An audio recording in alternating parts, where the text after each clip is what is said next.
Olá, graça, paz, misericórdia e amor da parte daquele que vive e reina para todo sempre, o nosso Senhor e Salvador Jesus Cristo. Eu sou a Bispa Ana Caroline, você está assistindo ao programa Posso Crer no Amanhã, Família Bendita. E aqui comigo, nos estúdios, meu esposo, o Bispo Sérgio Costa. Amém. Graça e paz, meu bem. Graça e paz aos eleitos e eleitas do Senhor. Amém. É sempre uma grande alegria poder estar junto com você para compartilharmos os ensinamentos da graça de Deus. E é claro, só eles é que nos dão a visão correta daquilo que é a vontade do Pai para as nossas vidas. Graça e paz a todos. Glória a Deus. Olha, queremos saudar a você que nos assiste aqui no Rio de Janeiro, através da Band Rio, e os irmãos também que nos acompanham ao redor do mundo. Este programa é transmitido através das nossas redes sociais, Facebook, nosso canal TV Cristo Vive no YouTube, também através da rádio. Então você que nos ouve através da Rádio 93 FM, glórias a Deus pela sua vida. Eu tenho a certeza de que o Senhor tem algo especial para falar a sua vida neste dia. Amém? Olha, temos falado ao longo já de algumas semanas a respeito de virtudes que devem fazer parte da nossa vida como filhos de Deus. Deus falou desde a passagem do ano que o ano de 2018 seria um ano especial. Amém. Seria um ano cheio do favor dele, não é, amor? É verdade. Seria um ano extraordinário em que nós estaríamos dentro de uma visão. Correto. A visão do Todo-Poderoso. E isso gera em nós um desejo muito grande e deve gerar no seu coração também o desejo de buscar a cada dia qual é essa visão. De que forma eu posso viver para estar dentro da visão de Deus? De que forma eu falo dentro da visão, meus pensamentos estão alinhados à visão de Deus, o meu comportamento, a minha conduta. Esse deve ser o nosso desejo diário, porque nós sempre seremos abençoados se estivermos dentro dessa visão. O Senhor, Ele tem promessas, o Senhor tem, enfim, tantas bênçãos para manifestar sobre nossas vidas. O favor dele é tudo. Ele disse a Paulo: Paulo, a minha graça te basta. Por quê? Porque Paulo deveria se contentar com o mínimo? Não, porque a graça já é tudo. Não é? A graça de Deus, ela tem tudo para nos proporcionar, não é, amor? Mas nós precisamos estar realmente alinhados a esta visão do Todo-Poderoso, né? A graça, na verdade, meu bem, é a plenitude de tudo aquilo que nós podemos esperar de um Deus maravilhoso e nos dá acesso a tantas coisas boas, né? A graça nos dá acesso à vida eterna, nos dá acesso às promessas, né, que contribuem para a vida, mas também para a piedade, como Pedro falou. Enfim, é tudo aquilo que o ser humano necessita para reinar em vida como filho de Deus, é através da graça, é através do carisma, o dom da graça de Deus, que foi alcançado através de Cristo. A morte de Cristo nos fez alcançar este dom maravilhoso. Mas olha, meu bem estava falando aqui a respeito de algumas virtudes que nós devemos ter. E essas virtudes, elas passam por aquilo que nós pensamos, por aquilo que nós falamos, por aquilo que nós agimos. E é sempre bom nós trazermos à tona, né, este assunto, porque tudo aquilo que nós queremos viver dentro desta visão do Todo-Poderoso, dentro desta ciência maravilhosa do Altíssimo, ela passa pelo conhecimento da palavra, ela passa pela forma que nós verbalizamos aquilo que aprendemos e, consequentemente, por aquilo que agimos. Afinal, o pacto de Deus, o pacto da graça, é um pacto de boca, mas é um pacto também que é confirmado através das atitudes. Veja que Paulo, quando ele fala aos Gálatas, ele diz o que? Olha, de Deus não se zomba, porque aquilo que o homem semear, isto também ceifará. O que Paulo estava dizendo é que existe uma lei de Deus que consiste em que tudo aquilo que eu semeio, eu irei colher. Portanto, Deus já deixou uma trajetória maravilhosa. Ele deixou planos maravilhosos para que nós andássemos nele e viéssemos a desfrutar dos benefícios. Portanto, meu bem, vivermos a graça de Deus e desejarmos viver a graça de Deus, nos faz pessoas felizes, nos tornam pessoas felizes, primeiro, porque confirmamos que somos filhos de Deus, segundo, porque desfrutamos de todos os benefícios que a palavra de Deus nos proporciona. Amém. E, amor, é importante nós falarmos especificamente hoje também, nesta quinta-feira, a respeito deste viver na visão, de estar realmente alinhado à vontade de Deus, porque se aproxima, não é? Aqueles dias que são chamados dias de carnaval, a festa da carne. E infelizmente este é um momento em que a nossa sociedade parece que se esquece de tudo que está acontecendo no país para viver uma folia que na verdade é uma alegria passageira, momentânea. Muitos terão grandes arrependimentos depois que o carnaval acabar. Já temos visto aí, antes do carnaval, nesses dias em que as pessoas já estão festejando, tantas coisas ruins acontecendo, pessoas já morreram, enfim, crimes já aconteceram. Tudo de ruim acontece também neste momento em que o mundo celebra a carne. E qual é a nossa postura? Qual deve ser a sua postura? Você que é filho de Deus, você que recebeu um chamado especial do Senhor, será que você deve, de alguma forma, estar inserido neste contexto da festa da carne? Será que isso deve ter um lugar dentro da sua casa? Olha, às vezes, amor, não é nem que a pessoa esteja lá, mas pelo simples fato dela ligar a televisão e permitir que aquilo entre no seu lar, já é uma porta aberta para o inimigo. Exato. Não é? Porque vai ver coisas que não devem ser vistas e vai, enfim, compartilhar de um momento que não é para as nossas vidas. Então, você, amado, eleito de Deus, você que foi chamado pelo Senhor, olha, esses dias são dias que, para alguns, serão dias de tentação. Mas você deve resistir firme na fé, porque, olha, o diabo ele anda ao derredor como um leão que ruge, procurando alguém para devorar, disse o apóstolo Pedro. Que não seja você esta pessoa. Esteja atento, porque as armadilhas estão aí. As tentações estão aí. O erro, ele está sempre à frente. Mas cabe a nós, como disse Deus a Caim, não é? Olha, cumpre a você dominar o seu desejo. A carne, ela vai sempre tender a fazer o que é errado. Mas quem semeia para o Espírito, quem investe na sua vida espiritual, tem forças para resistir, para dizer, eu não concordo com o mundo, eu não vou emprestar os meus olhos para aquilo que é mal diante de Deus, eu não vou ter atitudes que possam gerar consequências sérias, porque de Deus não se zomba. De Deus não se zomba, diz a palavra do Senhor. Então, o nosso desejo é que você realmente reflita, que você mantenha a sua postura como filho de Deus, você que é um chefe de família, você que é uma mãe, atenção para os seus filhos. Tenha uma postura firme de dizer, olha, vocês não foram feitos para o mundo. Ah, mas é só uma festinha de carnaval, é só um encontrinho. Olha, essa semana nós vimos jovens que morreram, perderam a vida porque estavam apenas numa festinha de carnaval e pararam num posto de gasolina e enfim, cadê? Acabou, a vida acabou. Então, temos que estar atentos, temos que estar vigilantes. O apóstolo Paulo nos disse que nós não poderíamos estar adormecidos, teríamos que estar alertas, vigilantes, prestando atenção porque os dias são maus.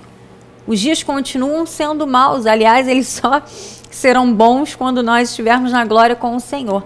Enquanto estivermos nesta terra, temos que estar vigilantes e ter esta postura diferenciada, porque Jesus disse que A árvore, ela é conhecida pelos seus frutos. Aqui em Mateus, capítulo 12, Jesus disse, já lemos essa passagem no programa passado, mas eu quero repetir, porque muitas pessoas não assistiram.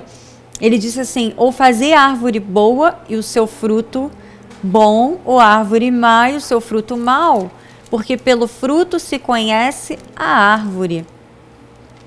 Pelo fruto se conhece a árvore. Que tipo de árvore você é?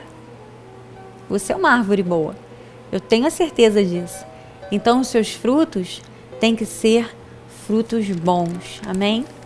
Amém, meu bem. E olha que Paulo, ele fala algo importante aqui no capítulo 6 de Romanos, versículo 14. Ele fala assim, ó, porque o pecado não terá domínio sobre vós, pois não estáis debaixo da lei, sim Amém. Da graça. Glória a Deus. E no versículo 17, olha que interessante, Paulo aqui estava mostrando a diferença daqueles que são novas criaturas. Você que é um eleito de Deus, você que confessou a Cristo como Salvador, você que vem à igreja, que busca aprender a palavra de Deus, ensinar os seus filhos o caminho da retidão. Veja o comportamento. Paulo lhe mostra aqui neste capítulo 7, no capítulo 6, perdão, de Romanos, no versículo 17, dizendo assim, olha só que pensamento maravilhoso. Ele fala assim, ó, mas graças a Deus porque outrora, ou seja, no passado, escravos do pecado, contudo, viestes a obedecer de coração Amém. a forma de doutrina que fostes entregues. Ele diz, e uma vez libertados do pecado, fostes feitos servos da justiça. Amém. Você hoje é uma nova criatura, é um servo da justiça. E como, meu bem, você estava falando, o servo da justiça, ele não pode dar lugar à sua carne, ele não pode deixar que o mundo penetre dentro da sua casa. Amém, verdade. Pode permitir que os seus filhos se envolvam, né, com este mundo que jaz no maligno. Não, porque nós cremos que a obra de Cristo na nossa vida, ela é completa, ela é perfeita. Amém. E o verdadeiro cristão, qual é o sentimento que ele tem quando se depara, né, com uma tentação? Por ele amar a Deus e reconhecer este amor que é ilimitado, este amor de Deus, que é maravilhoso por ele passa a ter temor, ele passa a se sentir mal, ele passa a sofrer de não querer permitir que a sua atitude venha a entristecer o Espírito Santo de Deus. A palavra do Senhor nos diz isso, né? Não devemos entristecer. Não devemos. Então, o cristão verdadeiro, ele quando se depara com uma situação dessa, ele fala, não, de forma alguma. Olha, eu valorizo o sangue de Cristo derramado na cruz do Calvário pela minha vida. E ele diz assim, ó, no versículo 20, olha que interessante, porque quando eres escravos do pecado, estáveis isentos em relação à justiça. Naquele tempo, que resultados colhestes? Somente as coisas de que agora vos envergonhais, porque o fim delas, infelizmente, é a morte. Agora, porém, está falando de você. Agora, porém, libertos do pecado, transformados em servos de Deus, tendes o vosso fruto para quê? Para a santificação. Amém. E, por fim, a vida eterna. Meu bem, é para isso que o Senhor Jesus Cristo nos chamou. É verdade. Para que nós, através das nossas atitudes, venhamos a mostrar e a confirmar a nossa salvação eterna. Amém. E olha, nós ouvimos na pregação do meu esposo, na semana passada, quando ele falou a respeito justamente desses aspectos que nós temos comentado aqui nos programas, sobre a questão do pensamento alinhado à visão de Deus, da confissão, da conduta. E ele falou a respeito de Daniel.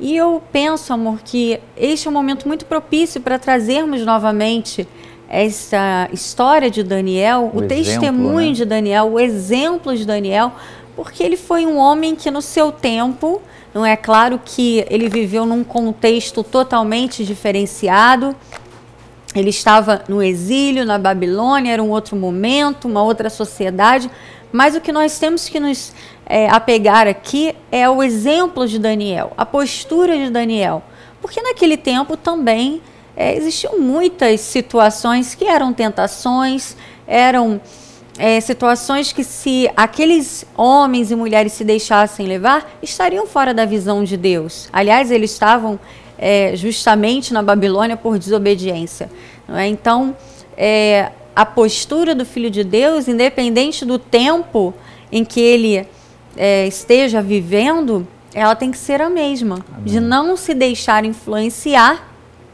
por aquilo que não agrada a Deus. E lá no livro de Daniel, no capítulo 1, Daniel, juntamente com seus amigos, Sadraque, Mesaque e Abednego, quem é cristão já deve ter ouvido muitas vezes mensagens sobre esses homens de Deus, eles foram escolhidos pelo rei, porque eram jovens que tinham boa aparência, eram muito inteligentes, muito sábios, tinham habilidades, e foram escolhidos pelo rei para serem treinados, para assistirem ao rei, para darem assistência ao palácio. E diz que o rei mandou chamar esses jovens sem nenhum defeito, versículo 4, capítulo 1, de boa aparência, instruídos em toda a sabedoria, doutos em ciência, versados no conhecimento, e eles foram chamados para que aprendessem a cultura e a língua dos caldeus. E diz que o rei determinou-lhes a ração diária, das finas iguarias da mesa real e do vinho que ele bebia, e que assim fossem mantidos por 3 anos, ao cabo dos quais assistiriam diante do rei. Entre eles se achavam dos filhos de Judá, Daniel, Ananias, Misael e Azarias, que depois receberam outros nomes. E diz no versículo 8, e é o versículo que eu quero me apegar aqui neste momento, para que isso fique bem fixo na sua mente, no seu coração, para que você pense sobre esta palavra, principalmente nesses dias em que o mundo estará completamente envolvido em pecados, em delitos, pessoas estarão entrando por caminhos escuros, escusos, alguns não conseguirão voltar. Diz assim no versículo 8, resolveu Daniel firmemente. Amor, não deve ter sido algo fácil, né? Porque quando você precisa de uma decisão firme, é porque a situação realmente exige uma postura diferenciada. As estruturas humanas são abaladas, sim, né? Então diz que Daniel resolveu firmemente não contaminar-se com as finas iguarias do rei. E essa questão da comida era algo muito importante na cultura judaica também, não é? Então ele diz aqui, nem com o vinho que ele bebia, então pediu ao chefe dos eunucos que lhe permitisse não contaminar-se. Daniel foi firme. Ele disse, eu não quero me envolver com aquilo que não é propósito de Deus para a minha vida. Percebe o discernimento de Daniel? Veja como ele conseguiu ter um discernimento de que aquilo não era para ele.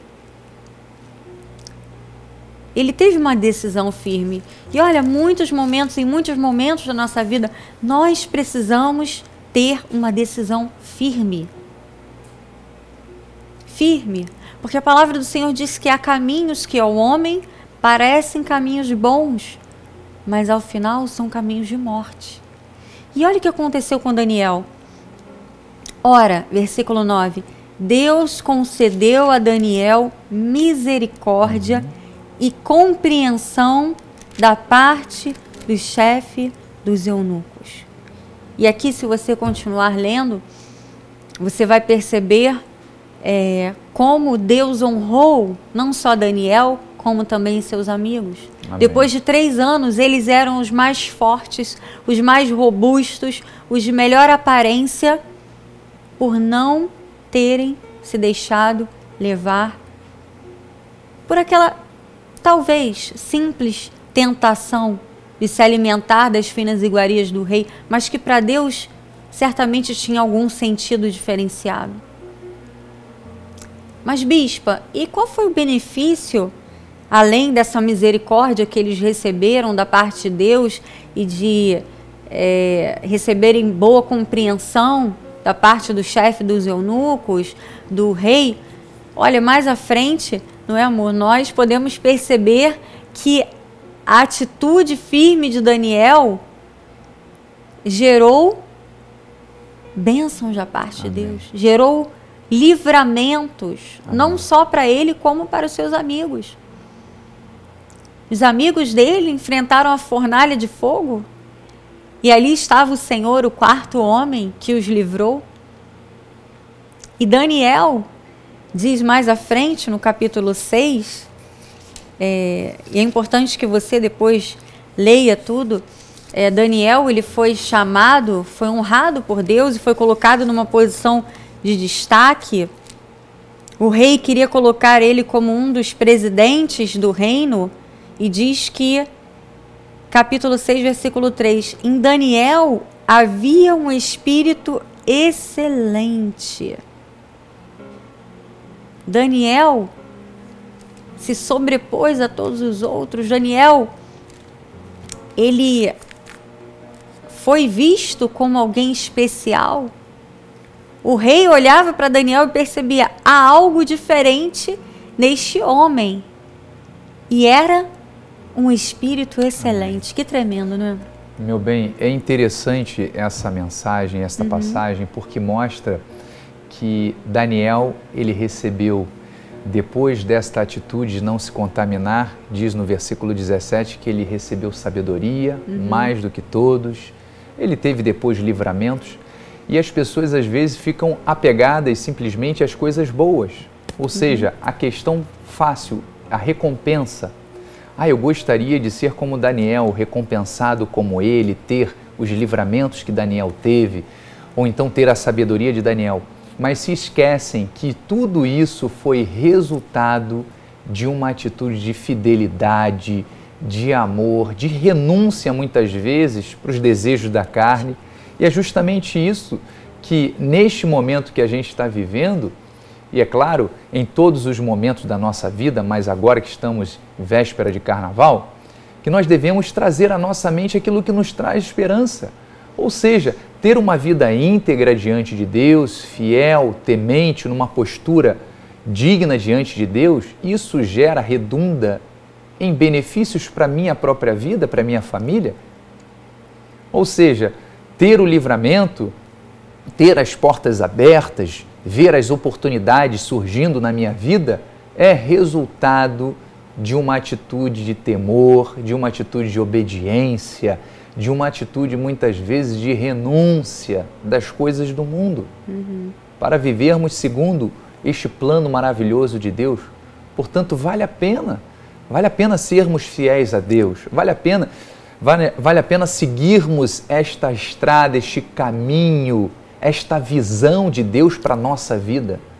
E quando Deus te chama para esta visão, é porque Ele tem coisas maravilhosas. Então, diga sim, amém ao Senhor para tudo aquilo que Ele disser, para tudo aquilo que o Senhor te direcionar nesta vida. Amém. Assim como Deus fez com Daniel, livrou da cova dos leões, livrou o anjo de Deus, fechou a boca dos leões, por causa da fidelidade, por Daniel ser um homem que não se corrompia, que não se deixava levar, que não era uma coisa dentro da igreja e outra coisa fora da igreja, era um homem que tinha um espírito excelente. Por causa disso, Deus honrou a Daniel. Amém. Mantenha-se firme, decida firmemente não contaminar-se com este mundo. Decida firmemente manter a sua postura como homem de Deus, como mulher de Deus, e a honra do Senhor sempre estará na sua vida. Glória Amém? a Deus.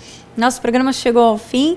Nós queremos agradecer ao meu pai, ao apóstolo Miguel Ângelo, à bispa Rosana, por mais esta oportunidade que tivemos de estar aqui no programa Posso Crer no Amanhã, Família Bendita, e a você que nos acompanhou. Pratique a palavra, creia na palavra, viva na visão do Todo-Poderoso, porque Ele é fiel. Amém? Glória a Deus. Um ótimo final de semana em nome de Jesus. Graça e paz. Amém.